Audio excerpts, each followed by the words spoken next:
We back with DC strats for Replacer Knight.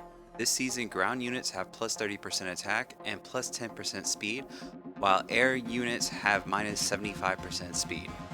While it is another Death Pen boss, it is doable on lower mods without Death Pen.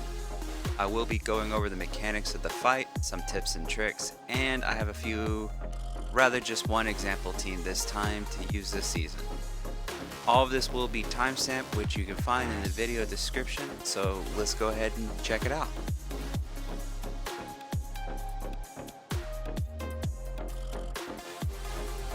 There is an expert only change to this boss. So if units in melee range will end up losing 60k HP, 1k defense, and have their healing reduced. As you can see from my Lin Jian, as soon as she gets close to the boss, she suddenly becomes level 1. Not literally, but it just looks like that. The special conditions for this boss is that she buffs her ass, like insane, by a insane amount actually. They get more HP, more stats, they just do a lot of damage, and even with a healer, this is on hard and it's chewing through my front line. For pattern enhance, when the boss does her knockback at 80% and 40% HP, instead of the 3% HP shield she gets a 30% HP shield instead. Effectively on expert, giving her an additional 1 mil HP for each shield. Start off with, this boss is the sniper class, spawns adds. She spawns a defender and rangers throughout the fight.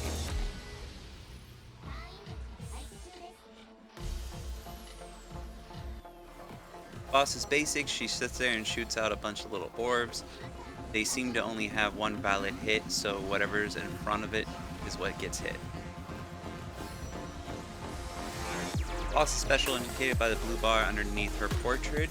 It actually acts differently depending on where the unit is. If it's ranged, then it'll send out a saw blade.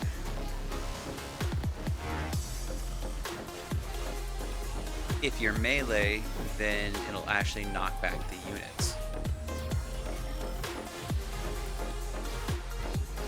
Boss's ult, indicated by the purple bar underneath her portrait, is just a map-wide laser beam. Nothing really special, looks pretty cool. Hopefully you actually never see this ability. During the HP gates of 50%, 80%, it actually pushes the ulti back. Boss at 80% HP will sit there and knock back your team and then put a shield on herself, which if that shield isn't broken, then she'll do a map-wide attack, usually resulting in a team wipe.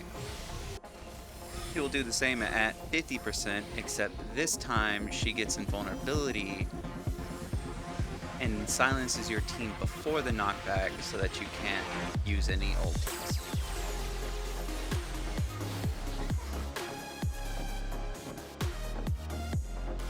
Here are the stats for nerds. This boss has 3.6 million HP, 2.7k defense, 4.9k hit, and a little over 1000 evasion.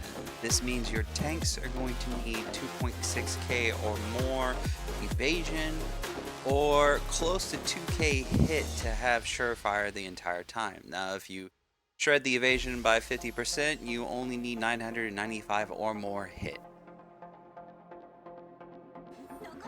Don't play games with this boss. If you're going to fail the shield check here and not break that shield in time, if you see the word fail to remove her barrier, immediately quit. You just won't live. Because the boss silences you on the second HP threshold, and if you're using any tanks that can get knocked back, best bet is to actually use ultis to iframe the first knockback on the units that can get knocked back, so that you can keep your units up close to the boss.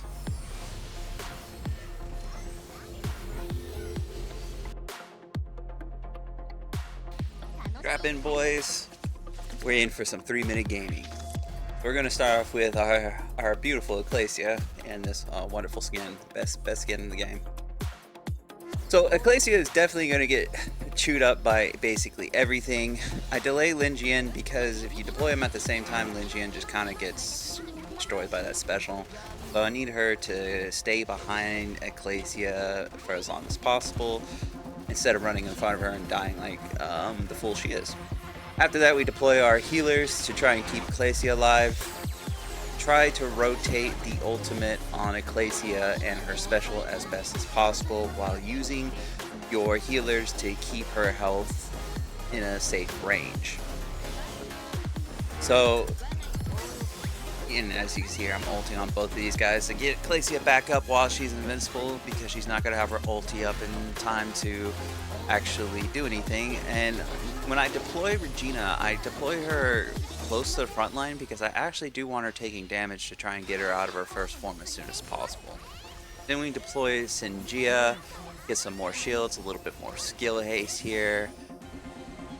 That ulti on Ecclesia wasn't actually necessary, but it kind of works out, it seems. But I was trying to spam Linjian's ulti because I want to get Karen out here to try and chew through these soldiers faster.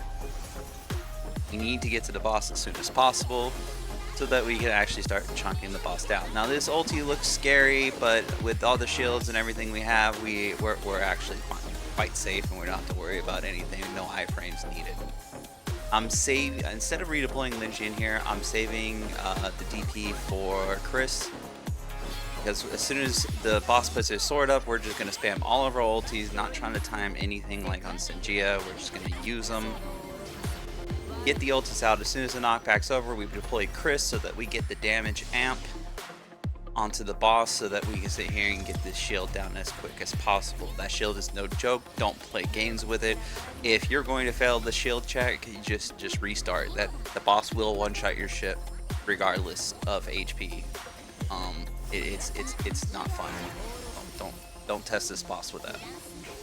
Besides that, after that, it's just the usual. I didn't mean to ulti on Chris because of Chris's special, but it works out actually. So we want to use our ultis before the boss starts, silences our team, and does her knockback. Regina shouldn't get knockbacks, but everybody else who didn't ulti will.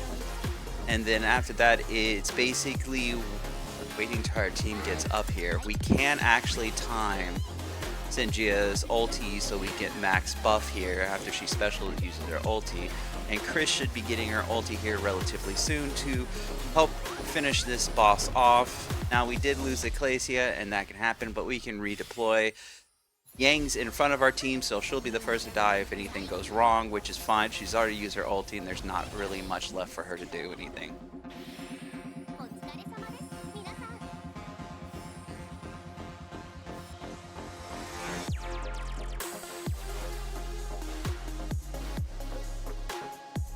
And of course we have our beautiful Regina doing the most damage. The death pin sets coming in handy for Karen. Running Quad as our ship and Hana as the operator. For Ecclesia, we're going to want to run CDR and at least 2 lines of ground damage res. Get as much evasion as you can. I know she gets perfect evasion for the majority of her lifespan, but more evasion means she takes reduced damage. Regina, we want on full death pin. There's really you want death pin.